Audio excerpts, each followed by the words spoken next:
afternoon, campers, and welcome back to Lotus Operations. And in today's video, for the winning video, we will be building a saw blade battle axe that has the features of a chainsaw mixed with a battle axe style look, but utilizing zero electricity just in case things collapse and you did not have electricity around you. So let's see if we can accomplish this or if it's going to fail. Lotus Operations. Hey campers, and welcome back. And like I mentioned before, I'm going to pretend like society has collapsed, electricity grid is down, and we are attempting to build ourselves a melee weapon for self-defense or for cutting tree purposes or kindling purposes or stuff like that. So we are going to begin to gather our supplies, and all we are going to actually need is a 10-inch saw blade and a freaking stick of some type to use as the handle. So let's begin the construction. Guys, so the first thing you're going to do is trim down the stick you need, shave down all the point edges so you can create yourself the battle look. So we are going to get our axe, chop off the edges, and trim it up to be nice and pretty.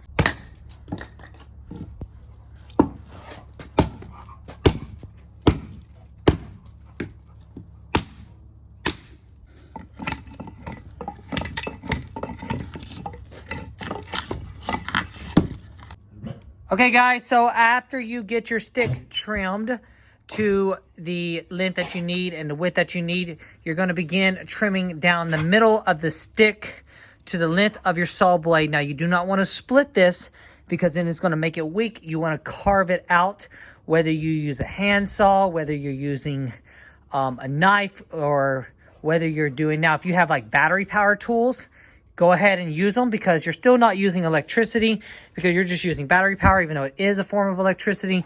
But we're going to go this the old way. So we're going to get a saw and we're going to cut this out to our 10-inch saw blade.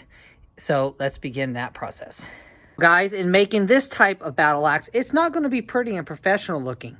You're doing this in a survival situation to where you just need something at the spur of the moment to either protect yourself, to hunt, or to defend yourself. So as you can see, we have our 10-inch saw blade here we're going to be utilizing. So you're going to want to take and mark your stick to how you want it, to where you're going to want the blade to end up, so you know how far down you're going to be trimming it. You mark it with your finger and then you create a mark.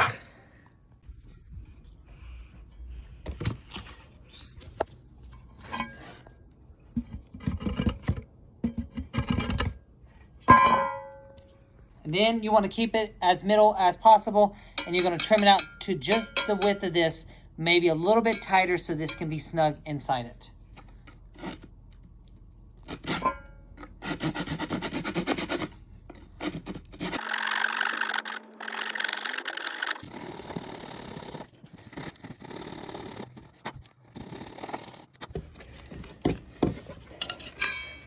After you get it cut to the length that you need all the way down, you're going to use this to trim it up just a little bit to make sure that, you know, it's smooth, nothing's in between, stuff like that, to try to make the saw blade as easy as possible. Now, your only risk is you got to try to keep it in the center as much as possible. Unfortunately, I ran a little bit to one of the sides, so this side is thicker than this side, so hopefully this side does not shatter. But this is for trial and error. But if you keep it dead center and keep them even, then you will have a better, stronger stick like that. So we're just going to have to reinforce the bottom a little bit more to ensure that it holds and not shatters. And we're going to be using leather for that. So we'll clean this up, make sure it's smooth as much as possible in here. Once you get this cleaned out and as straight as you can, you're going to take your saw blade, you're going to slide it right down the middle of it. Carefully, don't slice yourself open. And you're going to get it down in between your stick. And then if you have to tap it down to go lower. Once you get your saw blade down to where you need to be, you're going to center your saw blade so that the hole of the saw blade is directly in the center of the wood. But first, beforehand, you need to try to move your blade over just a little bit and line it up to where you're going to have to drill a hole through this, whether you have a battery operated drill, a hand drill, whatever you're going to do, you're going to get a hole drilled through this so you can be able to put either a bolt through it, a wooden cork if you have it, a metal rod, whatever you're going to do to create the center support to keep it from sliding side to side. In order to make our hole, I'm going to be using my pocket knife because, like I said, I want to try to do this entire thing without electricity. If I have to, I will go with battery power because if things did collapse today, my drills would be charged, so I would be able to get a power drill to go through it. But we are going to attempt to use a pocket knife, and then once the hole is made, we're going to carve out the best we can and then go from there. So let's see how well this knife, or how sharp this knife is, because I haven't used this knife in a while. So let's go with this. So we're going to line up the hole the best we can to dead center, and then we're going to begin carving the knife.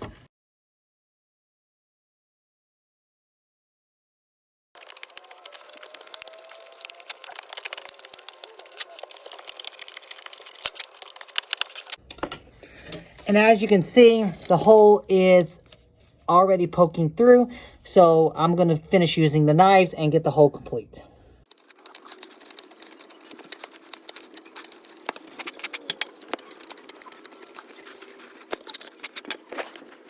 So now, as you can see, the blade of the saw is all the way through. We're going to trim it out to almost the width of the saw blade hole. Then we're going to use one of our previous sticks we cut off as a peg to go through the center. Okay guys, once you got your hole all the way through on both sides to the diameter of the peg you need, next thing you're going to do is take advantage of the stick being split at the top, and we are going to compress. We're going to put a small like metal rod or something through the center so it doesn't get out of alignment. Then we are going to compress this top down and hold it with either, if you got metal banding strips, leather, string, whatever you're going to do for your outside design of your battle axe. And if you have epoxy, put epoxy down the middle. That will help adhere and create better. But like I said, this is if you're just finding random supplies and there's no guarantees you're going to find epoxy or stuff, so you have to use what materials around you. So you're going to compress this down together, which will put the blade in a bind, which will also keep it from sliding out when you're using it to chop what you need to chop, depending upon what it is. So let's compress this down, tie it up, and then after it's compressed down, we'll peg it so it can be good to go. And then we will secure the peg in there, and then we'll finish cleaning it up. Hey guys, if things collapsed today around me, the stuff I would use here in my shop to build something like this, because I don't have a battle axe, I just have regular axe, regular hatches. But if I needed a battle axe for self-defense purposes or for whatever purposes needed, things like that, I would be using safety wire, which is a metal type of wire that you can use, and pliers to secure it together. But if you just have rope with you, what you want to do is you want to compress this between two extremely heavy rocks or logs, or step on it, tie the rope around, and secure the rope around it to create that bond a lot stronger. But like I said, depending upon the area you're at and what you have around you, you will find what you need to find to compress it together as tight as possible to pinch the blade to keep it secured and sturdy. So guys, as you can see, I've got it clamped nice and tight now. It took several minutes of slowly clamping it down. And I created a groove here where my safety wire is going to go through on each side so it doesn't try to slip off, and so it can lock into that groove and bond better.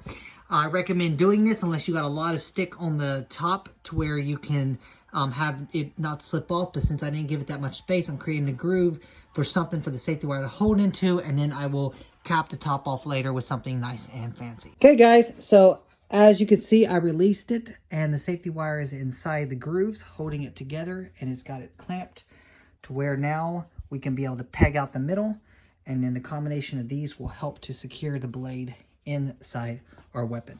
So we're going to take a slight break because my arms are tired as fuck, and then we are going to peg it and then sharpen it, and then clean it up and make it look pretty. Hello everybody, welcome back, and we are at day 2 of making our Crude Saw-blade battle axe weapon for survival purposes / shit hit the fan purposes.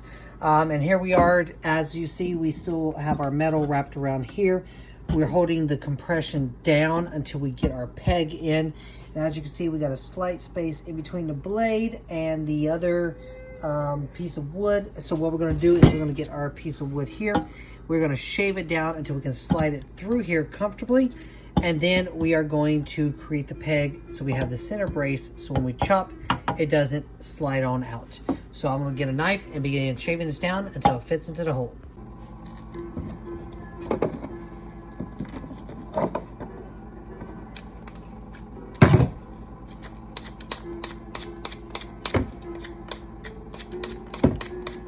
And as you shave it, you want to do small amounts at a time because you want it to be snug and fit through, but you don't want it to be loose at all because you want this to be nice and firm.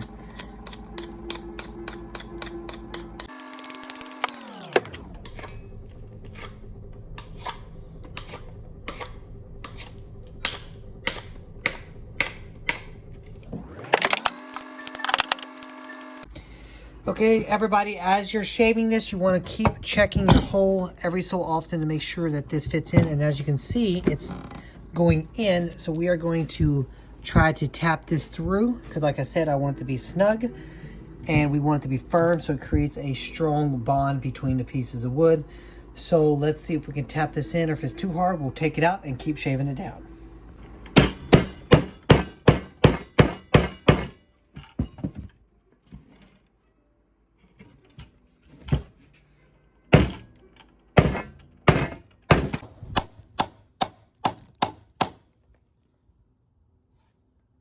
Okay, so I had to take it out here because the table was bouncing too much. But as you can see, we have the peg all the way through the log.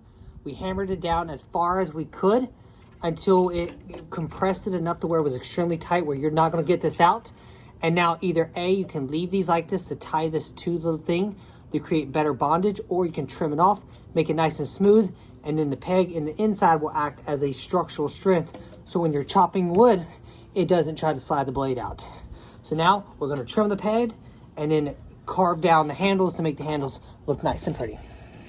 Okay, campers, now since we have this peg through here, we are going to shave the peg off on each side, making it smooth along the edges.